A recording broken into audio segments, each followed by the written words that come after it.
Hello and welcome back to Well Beyond the Veil. Today the question we're going to be asking the cards is there longevity in this connection?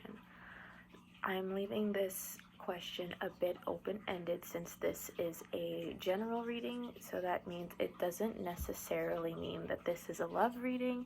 It could be a business, friendship. Just take it how it resonates in terms of this connection and whether or not there's longevity.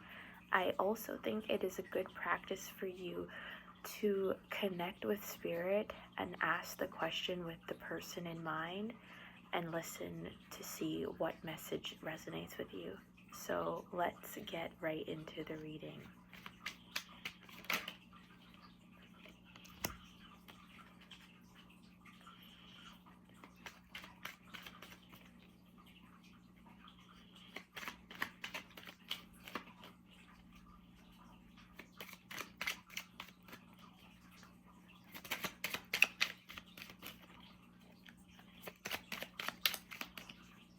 We've got one card and I'm getting a clarifier. There we go. Okay, so we started with the Five of Pentacles in reverse. And then the clarifier was the Nine of Swords. Sorry, the Five of Pentacles was not in reverse, it's upright. The Nine of Swords came out in reverse.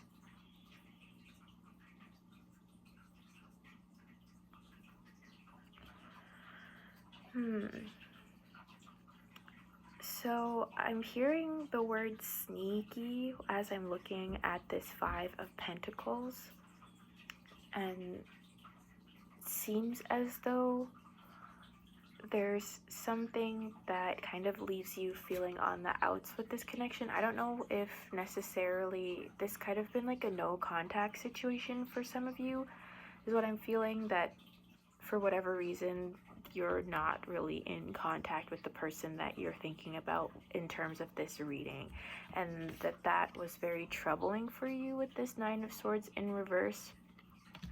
I'm seeing like sleepless nights and ruminating thoughts in terms of this person and like really wanting that connection to come back. I'm seeing it in reverse because it kind of seems as though that cycle is ending. Yes, and now we have the Two of Pentacles, so you're left with a choice to make, and it kind of seems as though you would have to give up something in order to have this relationship with this person that went no contact, because it really seems like they went no contact with you, and that you would have to give something up in order to restore that connection. And only you can decide if giving up what they're requiring you to give up is worth the relationship. You have to be in your power and decide what works best for you. So if their demands would make you into a different person and not necessarily a person that you like, to give this thing up to balance this all, because right now you can't juggle everything. Only you can decide if that's worth it for you, and you shouldn't let somebody else kind of twist your mind around to make it seem as though something is beneficial for you when it really just works for them. Like, really think about that. What else can you give me? The Star. You're the star. You have intuition, you have creative energy, you're in flow, and something tells me that giving into this person's request would be cutting you off from this potentially. Like, you really have to sit with this and understand this energy and that this is you. And this card, if I'm not mistaken, also represents Aquarius. So it's really about that avant-garde type of energy, that I do what I please and I'm not so concerned about conforming and status quo, and I'm intuitive and I will do what lights me up. Like, I'm the bearer of the water, so I predict the flow, And when I say I mean you who is watching this. And it's really about understanding your energy and not giving your light away to somebody else, because there are times when people attach themselves to us in relationships and then they pull tactics like leaving us out in the cold and going no contact to put us into a scarcity mindset rather than remembering who we are. And I remember I saw this quote. It was actually a Kanye West quote, and you may feel however you do about him, but what he said I thought was very astute, and it essentially, I'm paraphrasing here, was if you spend enough time with people who don't know who you are, eventually you'll start to forget who you are. They'll start to convince you that you are this person that they're telling you you are, rather than you being connected to and having this knowledge of who it is that you truly are. And that's why when it comes to choices and when it comes to attaching ourselves in relationships, relationships are really a tool to grow. However, we have to have strength within ourselves and self-trust and be self-validating in order to be in healthy relationships and to attract healthy people to us.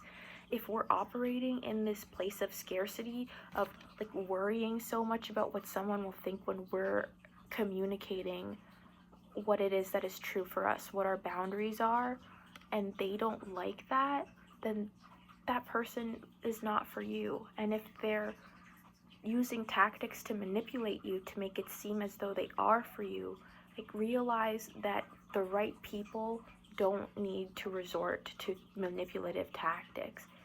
You being you and them being them, you flow. And yes, there are compromises that happen in relationships. However, when people are operating from a place of love, it doesn't feel like this. It doesn't feel like, oh, I'm gonna lose this source of connection. It comes from a place of connection and love, and that doesn't mean you don't argue and you don't fight, but you shouldn't feel like your whole life is on uneven terrain because of a fight with someone or because of a disagreement. And they should respect your boundaries when you communicate them. They shouldn't freeze you out and hope that you're going to change, because that's manipulation if you fall for it. But again, it's like you being in your power, you subconsciously, even if you're not aware consciously, you're choosing to give up your power to them to conform to what they want. So it's really important to use your intuition in this connection. What else can you tell me, Spirit? Ace of Swords. So I really do feel that if you take this reading for the message that it is and really dive into this, I apologize. If you dive into this energy, this will help you to get whatever nugget of clarity that this is, because I really do feel that this is some kind of divine wisdom. You might even have like gifts of clairaudience. So if you talk to, your spirit guides or angels or whatever way you communicate with source, ask these questions and be open to the messages that you hear, and really trust them and follow your intuition. And the way that you can further develop this intuition is really it goes back to like trusting yourself. And we have the High Priestess at the back of the deck. And again, this is a very intuitive card. So this is really calling on you to use discernment in this situation, because there are times when people go no contact, perhaps because they have something going on.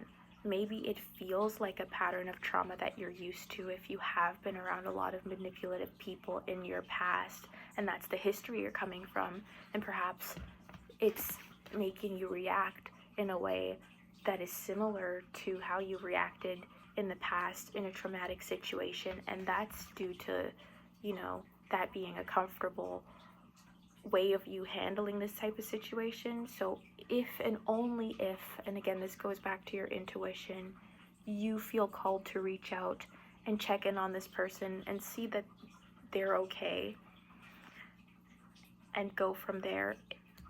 If this works out, you'll get that confirmation that this is a good person to do that with and to trust your intuition there.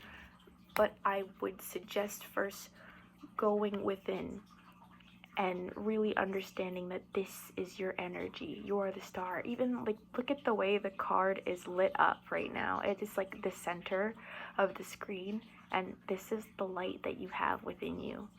And don't let anyone take that away from you. Don't let them try. Don't give away your power.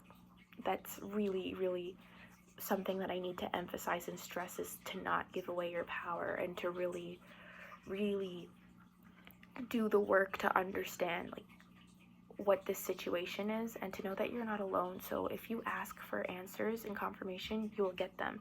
And going back to that, like working intuition like a muscle, trust yourself and follow your intuition when it comes to small things, and that's how you'll be able to kind of develop that relationship and be better able to discern why you're feeling certain ways during big monumental decisions or times in your life, and that can actually save your life. So that's all I have for the tarot. I'm going to pull one of the Indigo Oracle cards and see what advice those cards have for you in terms of this situation, and then we'll close the reading there.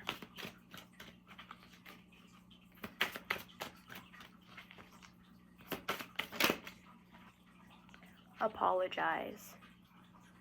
So this could work differently depending on the person. Some of you will receive an apology from this person, and it's up to you to understand if that's really genuine, or if it seems that they felt that they should apologize but not that they wanted to, and there's a distinct difference, in understanding and recognizing that difference is important. And then for some of you, it might be that you need to apologize. Perhaps the reason why they went no contact with you, and this is like a different way that I'm looking at this now, is you perhaps know that you might have reacted poorly to some information that you were given by this person, and maybe they were in a vulnerable state and they had a lot going on, and you didn't take it that well, and that caused them to reevaluate things with you and freeze you out. And perhaps that's why you're up at night, because you know that you made a mistake. And then if I'm reading it this way, the Two of Pentacles, what you're juggling is the call to be better and do better, and defaulting to your old toxic ways. And the star in this reading would still be the same, of like, you know that you do have the power to change that and make yourself into the healthy version of yourself that you want to. And you can start by simply writing down the affirmations of the qualities that you want to ascribe to yourself, and read those to yourself in the morning as soon as you wake up, and at night as soon as you go to bed, and start to program your mind. And then you will naturally start being called to the actions that are required to get you there. If that's taking therapy, if that's reading particular books, if that's apologizing to people, or journaling your thoughts, which I recommend to everyone. We could all use like journaling as a tool for self-discovery, and also just for getting our thoughts out so we're not so quick to react. The last oracle card that I pulled was Archangel Metatron, and he is said to be useful to people that are like new on their path to spirituality. So like, this kind of goes back to those that were called to really start calling on their guides and their intuition. And if this is something that's new to you, Archangel Metatron can be an energy that I would suggest working with in order to help open up those pathways for communication, and see if, you know, you get those information through clairaudience, maybe clairvoyance. Like, there's a lot of different ways that they can come through, but he can really help you with your openness and your readiness to receive things from different realms, and always do so with protection and via grounding yourself. And I hope that you all stay protected and that you enjoyed this reading. And please do let me know in the comment section what you thought about this reading and if you'd like me to cover a particular topic next. And also don't forget to subscribe to the channel so that you see my next videos, and hitting the notification bell will also help you with that. Thank you, and go with love.